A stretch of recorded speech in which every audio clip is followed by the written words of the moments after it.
पाहत आहात Loksamiksha news network आणि या आहेत आजच्या सुपरफास्ट न्यूज। या बातमीपत्राचे प्रायोजक आहेत नंदिनी कलेक्शन, फक्त महिलांचे परिपूर्ण दालन, माऊली निवास, कल्याण मंडपमच्या बाजूस, यशोधन नगर, परभणी। नमस्कार, मी प्रभू दिपके लोकसमीक्षा न्यूज नेटवर्क मध्ये आपलं स्वागत करतो। आपण पाहत आहात परभणीचं एकमेव बातमीपत्र Loksamiksha superfast. Red Apple exclusive MIDC परिसर, परभणी।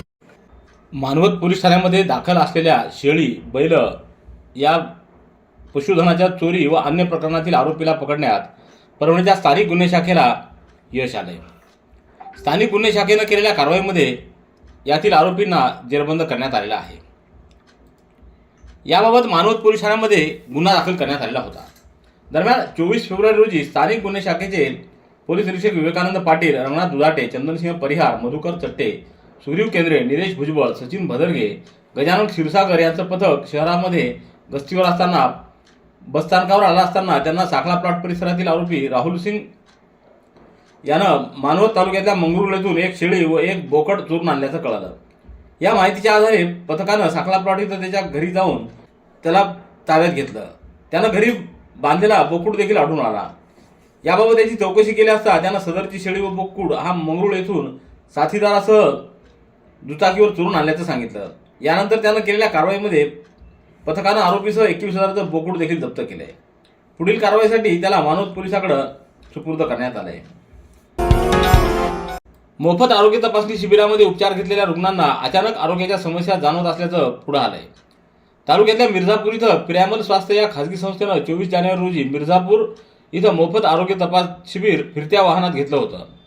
यामध्ये समिंद्राबाई पालवे, अण्णासाहेब जाधव यांनी उपचार घेतले असताना काही दिवसानंतर अचानक बहिरेपणा, चक्कर येणं, आंधळेपणा येत असल्याचा आरोप या रुग्णांनी केलाय। या प्रकरणी तालुका आरोग्य अधिकारी व ग्रामीण पोलिसांना निवेदन देऊन संबंधितांवर कारवाई करण्याची मागणी केलेली आहे। तर याबाबत जिल्हा आरोग्य अधिकारी यांच्याशी लोकसमीक्षानं संवाद साधला असता त्यांनी या शिबिरामध्ये देण्यात आलेल्या गोळ्या ह्या केवळ मधुमेहाच्या असल्यामुळं त्या गोळ्यांमुळं वरील प्रकार घडू शकत नाही अशी प्रतिक्रिया दिली आहे। परभणी तालुक्यातल्या पिंगळी येथील गोकुळनाथ मंदिर परिसरामध्ये 26 ते 28 फेब्रुवारी या कालावधीमध्ये 44व्या स्काउट गाईड जिल्हा मेळाव्याचं आयोजन करण्यात आलेलं असून या मेळाव्याचं उद्घाटन आज 26 फेब्रुवारी रोजी मान्यवरांच्या हस्ते करण्यात आलं। यावेळी अध्यक्षस्थानी काशीनाथ गरुड तर उद्घाटक म्हणून वाघमारे यांची उपस्थिती होती।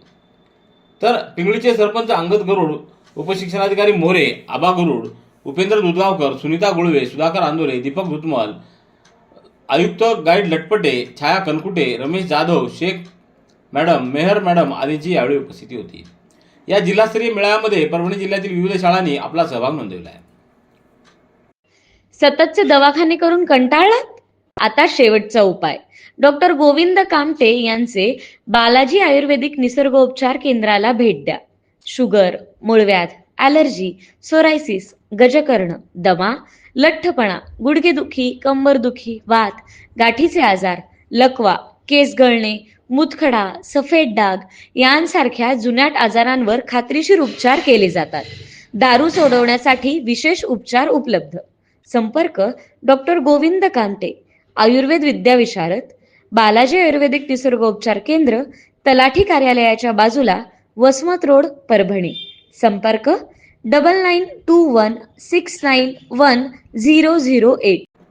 परभणी जिल्ह्यातून जात असलेल्या शक्तीपीठ महामार्गासाठी जिल्हा प्रशासनाच्या वतीनं करण्यात येत असलेल्या जमीन अधिग्रहण मोजणीच्या पार्श्वभूमीवर आणि शक्तीपीठ महामार्ग रद्द करावा या मागणीसाठी शिवसेनेचे खासदार संजय जाधव यांच्या नेतृत्वात तालुक्यातल्या शिंगणापूर फाटा इथं 23 फेब्रुवारी रोजी रास्ता रोको आंदोलन करण्यात आलं।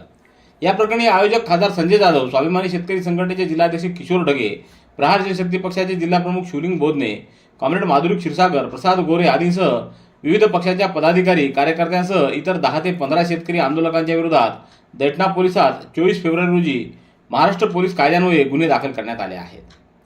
सोमवारी तालुक्यातल्या शिंगणापूर फाटा इथं रास्ता रोकोचं आयोजन खासदार संजय जाधव यांच्या नेतृत्वात करण्यात आलेलं होतं। परभणीचे महापौर सय्यद खाजा यांनी महापालिकेच्या साखळा प्लॉट येथील आरोग्यवर्धिनी प्राथमिक आरोग्य केंद्राला आज भेट देऊन तेथील कामकाजाची पाहणी केली। यामध्ये दैनंदिन तपासणी होणाऱ्या रुग्णांची संख्या, लसीकरण, गरोदर माता यांना देण्यात येणाऱ्या सुविधांबाबत विविध नोंदणी रजिस्टरची, केंद्राच्या आतील व बाहेरील परिसर स्वच्छतेची पाहणी केली। परिसर स्वच्छ ठेवण्याच्या व नागरिकांनी वैद्यकीय तपासणीसाठी आपल्या केंद्राकडे या पद्धतीनं आरोग्य सुविधा व सन्मानाची वागणूक देण्याच्या सूचना वैद्यकीय अधिकाऱ्यांना केल्यात. तसंच आरोग्य केंद्राची व परिसराची पाहणी करत असताना महापौरांना आरोग्य केंद्र परिसरात दारूच्या बाटल्या आढळून आल्या. त्यावर कोतवाली पोलीस स्टेशनमध्ये त्यांनी तात्काळ फोन करून पोलीस निरीक्षकांना स्थळ पाहणी करून पंचनामा करावा व रुग्णालय परिसरात गैरवर्तन करण्यावर कारवाई करावी अशा सूचना केल्या. आरपीएफ पूर्णा पोस्टच्या महिला कॉन्स्टेबलनं प्रसंगावधान राखत धावत्या गाडीत चढण्याचा प्रयत्न करणाऱ्या वृद्ध प्रवाशाचे प्राण वाचविले. ही घटना मंगळवारी सायंकाळी पूर्णा रेल्वे स्थानकावर घडली आहे. पनवेल एक्सप्रेस सायंकाळी 7:45 वाजता प्लॅटफॉर्म क्रमांक 2 वरून सुटत होती. त्यावेळी मेरी सैली उपक्रमांतर्गत कर्तव्यावर असलेल्या महिला कॉन्स्टेबल रमा शर्मा या प्लॅटफॉर्मवर गस्त घालत होत्या. गाडी सुटत असताना बाबूराव घाटगे यांनी धावत्या गाडीत चढण्याचा प्रयत्न केला. मात्र तोल गेल्यानं ते प्लॅटफॉर्म व गाडीमधील धोकादायक जागेत अडकण्याच्या स्थितीत आले. काही क्षणात गंभीर अपघात होण्याची शक्यता निर्माण झाली होती. परिस्थितीचं गांभीर्य ओळखून कॉन्स्टेबल शर्मा यांनी तत्काळ धाव घेत प्रवाशाला सुरक्षित बाहेर काढलं. त्यांच्या धाडसी कृतीमुळे संभाव्य मोठा अपघात टाळला आहे.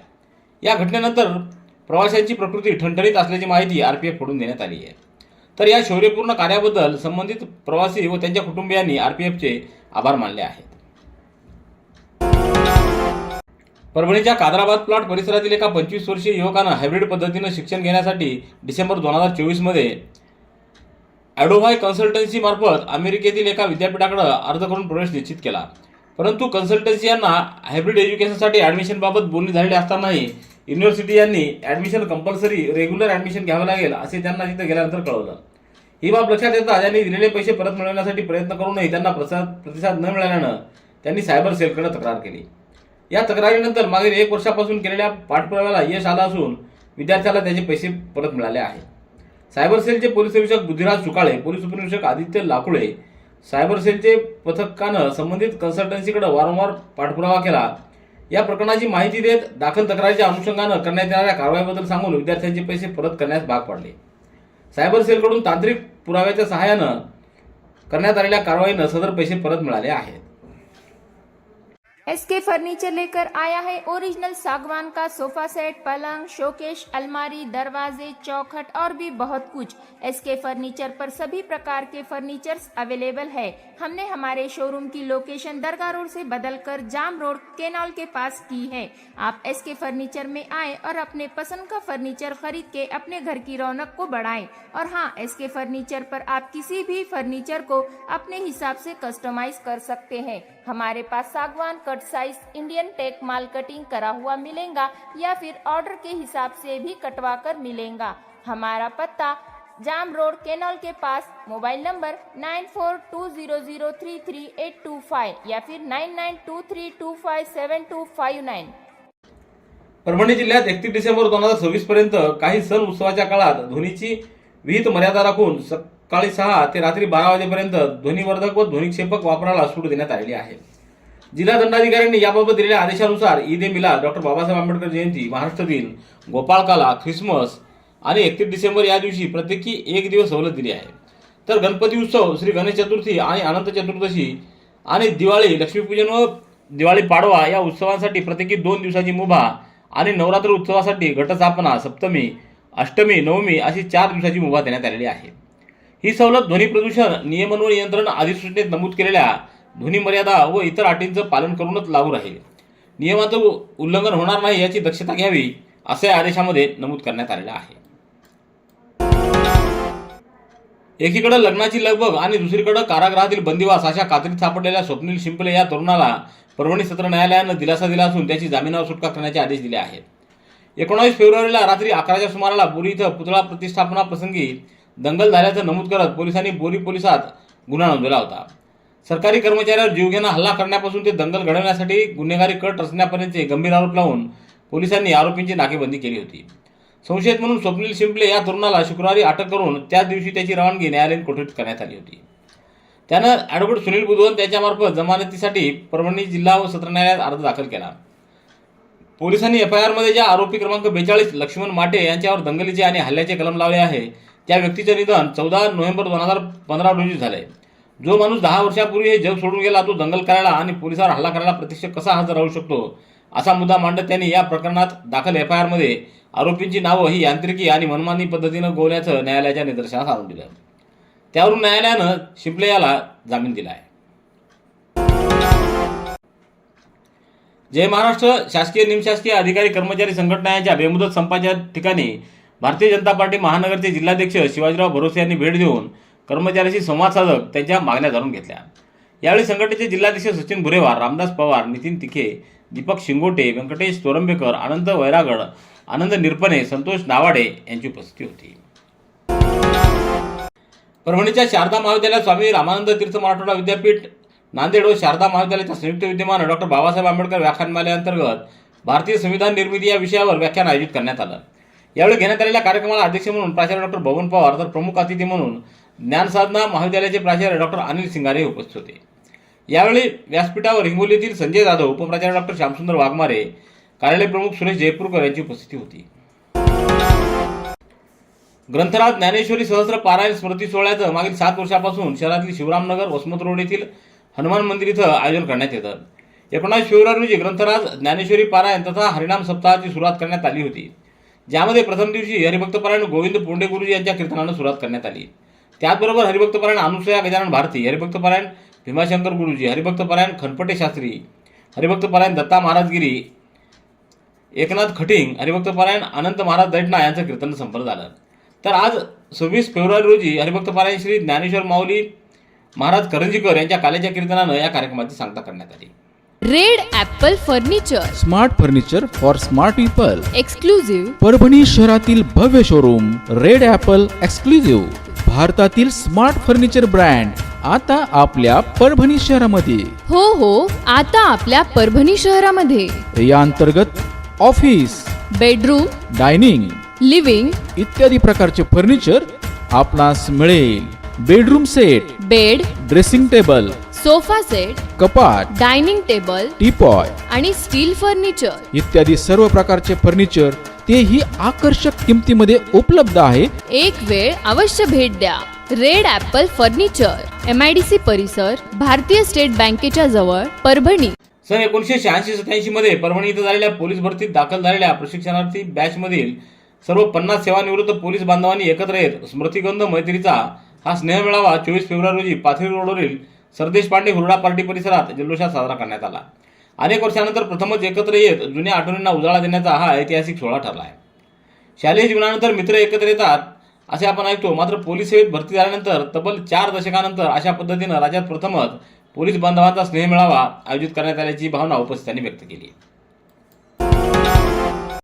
कृषी उत्पन्न बाजार समिती पाथरीच्या विद्यमान 18 संचालकांना प्रामुख्यानं स्वारस्य, अभियोक्ती, बांधकाम अनियमिततेसह प्रशासकीय कामकाजातील कसूरपणाबद्दल जिल्हा उपनिबंधक संजय भालेराव यांनी 25 फेब्रुवारीला नोटीस जारी केली आहे।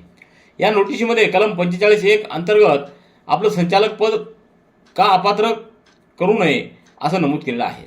त्यामुळे पाथरी बाजार समितीची वाटचाल बरखास्तीच्या दिशेनं होत असल्याचं बोललं जात आहे। या 18 संचालकांना 13 मार्च 2026 रोजी दुपारी 2 वाजता जिल्हा उपनिबंधक कार्यालयात लेखी खुलासा सादर करण्याचे निर्देश दिले आहेत। हा खुलासा समाधानकारक नसल्यास अपात्रतेची कारवाई होईल असं या आदेशामध्ये नमूद करण्यात आलेलं आहे। रेड ॲपल एक्सक्लुझिव्ह, MIDC परिसर, परभणी। याबरोबरचे बातमीपत्र संपलं। पुन्हा भेटूया उद्याच्या सुपरफास्ट बातमीपत्रात। पाहत रहा लोकसमीक्षा। तुम्हाला हे बातमीपत्र कसं वाटलं याबद्दल आपली प्रतिक्रिया नोंदवा। दररोजचे अपडेट्स मिळवण्यासाठी लोकसमीक्षा चॅनलला सबस्क्राईब करा। धन्यवाद।